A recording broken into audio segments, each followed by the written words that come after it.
ஜிப்பா துணி வாங்கி அது எம்பராய்டிங் பண்றதுக்கு காஞ்சிபுரத்துக்கு வரணும்.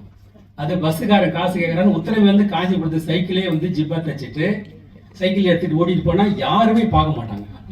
ரொம்ப கஷ்டப்படுவேன். அதே போல கண்ணாடி தேவையே படலை என் கண்ணுக்கு கண்ணாடி. இருந்தாலும் சென்னைக்கு எனக்கு இப்போ நினைவு இருக்கு.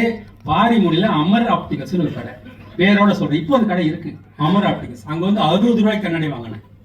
போயிட்டு தேவைப்படாத கண்ணுக்கு கண்ணாடி போட்டுக்கிட்டு ஜிப்பா போட்டுக்கிட்டு நான் பட்டப்பாடு எனக்கு தான் தெரியும். நீங்கள் என்னுடைய வாழ்க்கையில மிகப்பெரிய ஒரு தாக்கத்தை ஏற்படுத்தினீர்கள். கலை இலக்கிய துறைக்கு நான் வருவதற்கு அந்த 80களில் எனக்கு ஒரு காரணமாக இருந்தீர்கள். நீங்கள் ஒரு இலக்கியவாதி அல்ல என்று சொல்கிறீர்கள், ஆனால் உங்கள் செயல்பாடுகள் எல்லாம் ஒரு இலக்கிய தரம் சார்ந்தவை. பாக்யா பத்திரிகை அப்படித்தான், அழகழகான பத்திரிகை, அதில் இருக்கிற பொன்மொழிகள். அப்துல் ரஹ்மான் லிங்குசாமி சொன்னாரு, ஆலாபனை தொடர் சாகித்ய அகாடமி விருது வாங்கியது. அந்த விருதுக்கு இந்த பத்திரிகையில அந்த தொடர் வந்தது என்றால் பாக்யராஜ் சார் நடத்தின பாக்யா பத்திரிகை தான் தொடர் வந்தது. அதுக்கு தான் சாகித்ய அகாடமி விருது கிடைச்சது. குட்டி கதைகள் தொடங்கி வச்சு ஒரு நியாயம் கற்பிச்சு ஒரு அழகழகாக குட்டி கதைகள்லாம். ஒரு ராஜா வராரு, ராஜா வந்த உடனே எல்லாம் தேர்த்து அடிக்கிறாங்க, ஓரம்போ ராஜா வராரு. ஒருத்தன் கேட்கறான், யார் ராஜா? என்ன எப்படி கேட்கற? எதிர யானை மேல வராருல அவர் தான் ராஜா. எது யானை? என்ன திமிர அவனுக்கு? கீழே நடந்தவது இல்ல, அதான் யானை. மேல உட்கார்ந்து இருக்காருல்ல அவர் தான் ராஜா. எது கீழே எது மேல? மறுபடியும் கேட்டான். சார் சொன்ன கதை. கோபம் அந்த சிப்பாய் அவனை கீழே தள்ளி மேலே ஏறி உட்கார்ந்துக்கிட்டு, எது கீழே எது மேல? நான் கேட்கிறேன், நீ கீழே இருக்கிற, நான் மேல இருக்கிறேன். அவன் கேட்டானா, எது நீ எது நான் அப்படின்னா. எல்லாவற்றையும் துறக்க வேண்டும் என்பதற்கு வந்த குட்டி கதை அந்த கதை. தொடர்ந்து அதை படிப்பேன். அவர் தீவிரமான ரசிகர். அதே போலதான் அந்த லிங்குசாமி சொன்னது அந்த கதையில, கிழக்கு போகிற ரயில்ல ஒரு கல்யாண காட்சியில ஒளிபெருக்கில சத்தம் கொடுத்துருப்பாங்க, கொள்ளைக்கு கந்தசாமி 5 ரூபா, அவர் 10 ரூபான்னு மொழி சொல்லிக்கிட்டே இருப்பாங்க. அதுல பேச்சோட பேச்சா மயிலு புருஷ சப்பானி 5 ரூபா அப்படின்னு சவுண்ட் வரும். அவ்வளவுதான். இது எவ்வளவு பெரிய இணக்கம் பாருங்க. மயிலுன்னு இருந்தாரு, மயிலு நான் கண்டிப்பா வந்துடுவேன் அப்படின்னு கொலை பண்ணிட்டு ஜெயிலுக்கு போறாரு. நான் உனக்காக காத்திருப்பேன் மயில் சொல்றாங்க. ஜெயிலுக்கு போனாரு, தண்டனை அனுபவிச்சாரு, திரும்ப வந்தாரு, கல்யாணம் பண்ணிக்கிட்டு குடும்பத்தோட சேர்ந்து ஒரு இடத்துக்கு போயிருக்காரு, கல்யாணத்துக்கு போயிருக்காரு. அங்க மொழியதுற அளவுக்கு ஒரு பண்பட்டு இருக்காரு. ஏன்னா அவர் எப்படி கவலைப்பட்டவர்னா, எவன் என்ன கோபாலகிருஷ்ணன் கூப்பிடுறான், எல்லாரும் சப்பானி தான் கூப்பிடுறான்னு கவலைப்பட்டவர். அவர் கல்யாணத்துக்கு மொழி எழுதியிருக்காரு. ஆக தமிழ் இலக்கிய சினிமா உலகத்துல ஒரு புரட்டி போடுகிற தன்மையை செய்தவர், வெகு மக்களுக்கான களமாக தமிழ் சினிமாவை மாற்றியவர், பெண்களுக்கான தாய்மார்களுக்கானதாக அதை மாற்றியவர், அவர்களை ரசிக்க வைத்தவர் என்றெல்லாம் அடுக்கிக் கொண்டே போனால் பாக்யராஜ் அவர்கள் இருந்திருந்தார். அவரை நான் பார்க்க வேண்டும் என்று ஆசைப்பட்டேன். இன்னொரு லிங்குசாமி சொன்னார், அவரை பார்க்க வேண்டும் ஆசைப்பட்டேன். ஆனா இதே எனக்கு போதுமானது, நீங்க அதுக்காக முயற்சி பண்ணுங்க. அவரை சந்திக்கும் போது உடனே ஒரு கவிதை சொல்லுங்க, அவருக்கு ரொம்ப பிடிக்கும். பாக்யராஜ் உடனே கவிதை சொல்லுங்க. ரொம்ப புத்தக காட்சியில வரும்போது திடீர்னு சொல்றாரு, நீங்க அந்த கவிதை சொல்லுங்க, இந்த பை கவிதை சொல்லுங்க, யார்கிட்டயே சொல்லுங்கன்னு சொல்றாரு. திடீர்னு அந்த மாதிரி ஒரு இது நடத்தணும். லிங்குசாமி எங்க சொன்னாலும் நான் உடனே கவிதை சொல்ல ஆரம்பிச்சேன். அப்படிதான் ஆலமரம் கவிதை அவருக்கு சொன்னேன். அதான் பை கவிதையை பாக்யராஜ் சொன்னேன். கண்ணிமிக்கும் நேரத்திலே என் கைப்பையை களவாடி கொண்டு போனவனை குறித்து கவலைப்படுகிறேன் நான். என்னால் யூகிக்க முடியாத ஒரு இடத்தில் வைத்து அதை பிரித்து அவன் எப்படியெல்லாம் குழம்பி இருப்பான்.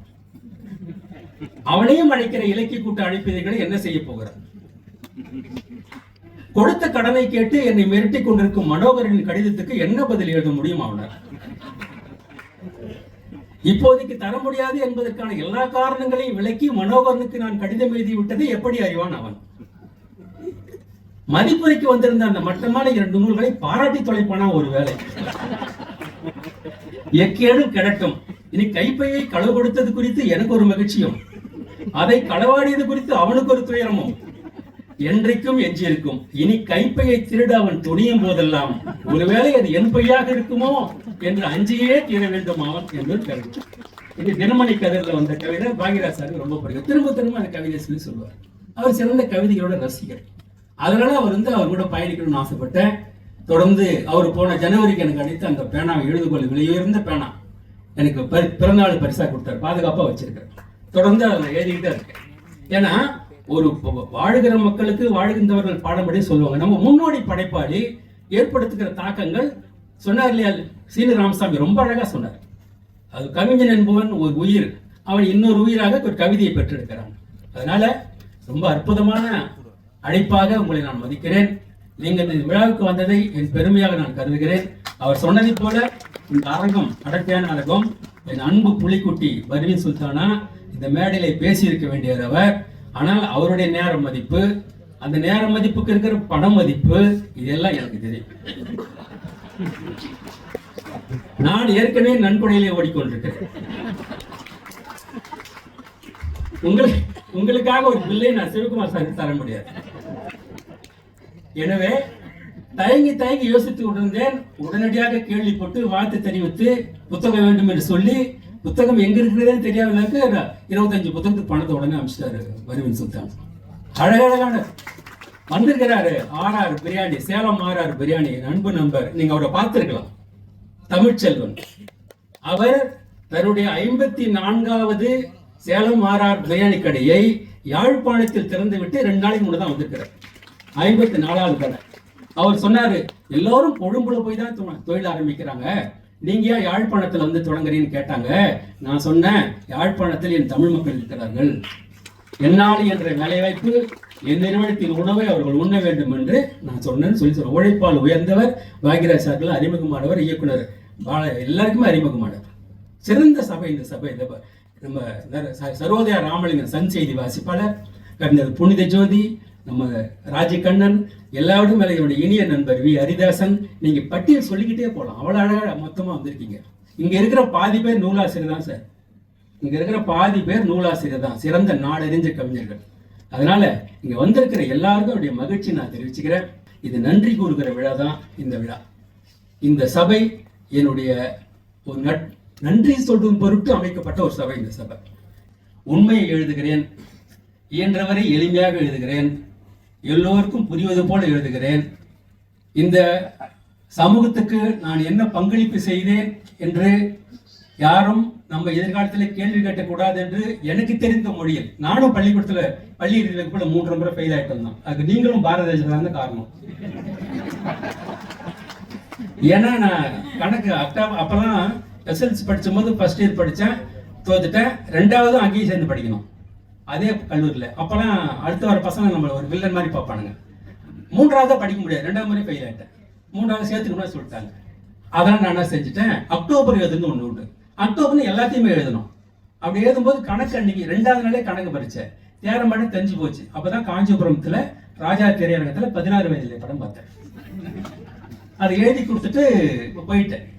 அப்படி எழுதி கொடுத்துட்டு போறது காரணம், என்ன பக்கத்துல இருக்கிற பேப்பரா வாங்கிட்டே இருக்கான். அடிஷனல் பேப்பருக்கு கணக்கு போட்டு தரத்துக்கு ஒரு பேப்பரோட ஃபில் பண்ணாம என் நிலைமை எப்படி இருக்கும்? அவங்கள்ட்ட கோச்சிக்கு தான் இருந்த பண்ண கொடுத்து நான் வெளியில வந்துட்டேன். வந்த பிறகு அந்த படம் பார்த்தேன். எனக்கு ஆர்வம் இதில் அவ்வளவுதான். எல்லாருக்கும் நான் முன்மாதிரியா எடுத்துக்கணும்னு சொல்ல வரல. ஒருத்தன் சிற்பி, ஒருத்தன் கவிஞன், ஒருத்தன் ஓவியன், ஒருத்தன் வணிகன், ஒருத்தன் வித்தைக்காரன், ஒருத்தன் ஞாபக சக்திக்காரன், ஒருத்தன் விவசாயி, ஒருத்தன் கணித மேதை. இந்த மனித குலத்தின் திறமைகள் ஒவ்வொன்றும் தனித்தனியானவை. அதை கண்டறியதான் கல்வி தோற்று போய்விட்டது. கல்வி தோற்று போய்விட்டது. அரங்கில இருக்கிற இந்த பள்ளிக்கூட வகுப்பில் இருக்கிற 50 பேரில் யார் கவிஞன், யார் ஓவியன், யார் சிற்பி, யார் கணக்கு போடுகிறவன், யார் தலைவன், யார் அறவுரையாளன், யார் சொற்பொழிவாளன் என்றெல்லாம் கண்டுபிடிக்கிற திறனை இந்த கல்வித்துறை இழந்து விட்டது. அதன் விளைவுதான் எல்லோருக்கும் உடுப்ப மாட்டுகிறோம், எல்லோருக்கும் கை கட்டுகிறோம், இந்நேர வரைக்கும் உருவாக்க முடியவில்லை. அவனவன் முட்டி மோதி வர வேண்டி இருக்கிறது. அப்படி முட்டி மோடி வந்தவர்கள் தான் நான் அவர். எனவே இந்த நிகழ்ச்சிக்கு வெளியூர்ல இருந்தெல்லாம் வந்திருக்கிறீர்கள். தேனியிலிருந்து, ஆண்டிப்பேட்டிலிருந்து பெண்ணரசி கண்ணன் வந்திருக்கிறார். இதுக்காக வந்திருக்கிறார். இன்னைக்கு இரவே பார்த்துப்பார். என் உறவினர் எல்லாம் வந்திருக்கிறார். மகாலட்சுமி, கவிஞர் மகாலட்சுமி வந்திருக்கிறார். மகாலட்சுமி இந்த கூட்டத்தில் 2 வார்த்தை பேசணும்னு ஆசைப்பட்டாங்க, முடியல, நேரம் இல்லை. அதுபோல் நிறைய பேர் வாய்ப்பு கேட்டாங்க. இல்லை, நேரம் இல்லை, எல்லோரோடும் சேர்ந்து பயணிப்பேன். இங்க வருகை தந்திருக்கிற ஒவ்வொருவருக்கும், ஊடகவியலாளர்களுக்கும் அனைவருக்கும் நன்றி தெரிவித்துக் கொள்கிறேன். குறிப்பாக இந்த அரங்கத்தினருக்கு அருமையான ஒத்துழைப்பு. என்னை அரங்கத்திற்குள் 3 மணிக்கு தான் அனுமதித்தார்கள். ஆனால் 2 மணிக்கே இதெல்லாம் ஏற்படுத்தி இருக்கிறார்கள். எனக்கான வேலை அவர்கள் மூலம் நடக்கிறது. அப்ப 4 மணிக்கு அனுமதிச்சாங்க, 5 மணிக்கு அனுப்பிச்சாங்க. மிகச்சிறப்பாக ஏற்பாடு செய்திருக்கிறார்கள். எனவே இந்த அரங்க நிர்வாகிகளுக்கு, வந்த ஊடகவியல் சார்ந்த அனைத்து நண்பர்களுக்கு, உறவினர்களுக்கு, கலை இலக்கியம் சார்ந்த நண்பர்களுக்கு, இந்த மேடையில் இருக்கிற ஒவ்வொருக்கும் நான் யாரையும் விடவில்லை என்று நினைக்கிறேன். யாரையும் விட்டு யாரும் இல்லை. சொல்லுவாங்க, என் நினைவு சரியாக இருக்குமானால அந்த சந்தேகம் வரக்கூடாது. என் நினைவு சரியாக இருக்குமானால் 1950 என்று நினைக்கிறேன். அதை தப்பித்துக் கொள்வதற்கானது. தெரிந்தால் சொல்லணும். எனவே உண்மையாகவும் இயல்பாகவும் இருப்போம். வந்திருந்த அனைவருக்கும் நன்றி. நாடு எனக்கு கொடுத்ததை நினைத்து நெஞ்சம் இனிக்கிறது, என் நெஞ்சம் இனிக்கிறது. இந்த நாட்டுக்கென்று இதை நான் கொடுத்தேன் என உள்ளம் கேட்கிறது, என் உள்ளம் கேட்கிறது. முன்னோர் வெட்டிய குளங்களிலே நான் மூழ்கி குளிக்கின்றேன். என் மன்னர்கள் வெட்டிய ஏரியில் நீந்தி இனிமை காண்கின்றேன். நான் இனிமை காண்கின்றேன். நாடு எனக்கு கொடுத்ததை நினைத்து நெஞ்சம் இனிக்கிறது. நாடு எனக்கு கொடுத்ததை நினைத்து நெஞ்சம் இனிக்கிறது. இந்த நாட்டுக்கென்று இதை நான் கொடுத்தேன் என உள்ளம் கேட்கிறது. யாரோ நட்ட செடி ஒன்று எனக்கு மரமாய் அசைகிறது. யாரோ நட்ட செடி ஒன்று எனக்கு மரமாய் அசைகிறது. நேற்று எவரோ போட்ட விதை ஒன்று எனக்கு பழமாய் விழுகிறது. யாரோ விதைத்த நெல்மணி எனக்கு சோறாய் சுவைக்கிறது. உழவன் வியர்வையில் விளைந்த கரும்பு எனக்கு சாராய் இனிக்கிறது. யாரோ சமைத்த பாதைகளில் என் பயணம் தொடர்கிறது. நேற்று யாரோ கட்டிய கோயில் கோபுரம் என்னை அழைக்கிறது. யாரோ கொடுத்த மென்மையில கொளியில் இருளை எரிக்கின்றேன். பின்னர் எவரோ வரைந்த ஓவியம் ஒன்றின் எழிலில் திளைக்கின்றேன். யாரோ கண்ட மருந்துகளால் என் நோய்களை தீர்க்கின்றேன். எவரோ எழுதிய நூல்களினால் என் அறிவை திறக்கின்றேன். யாரோ நெய்த ஆடைகளால் என் ஆளுமை உயர்கிறது. எவரோ இயக்கும் வாகனத்தில் என் பயணங்கள் தொடர்கிறது. யாரோ இசைத்த இசையொன்று எனக்கு இதயத்தில் நுழைகிறது. பின்னர் எவரோ பாடிய பாடலின் உண்மைகள் எனக்குள் செய்கிறது. இந்த நாடு எனக்கு கொடுத்ததை நினைத்து என் நெஞ்சம் இனிக்கிறது. இந்த நாட்டுக்கென்று அதை நான் கொடுத்தேன் என உள்ளம் கேட்கிறது. அந்த கேள்வியின் விளைவுதான் என் கவிதை என்று சொல்லி வாய்ப்புக்கு நன்றி கூறி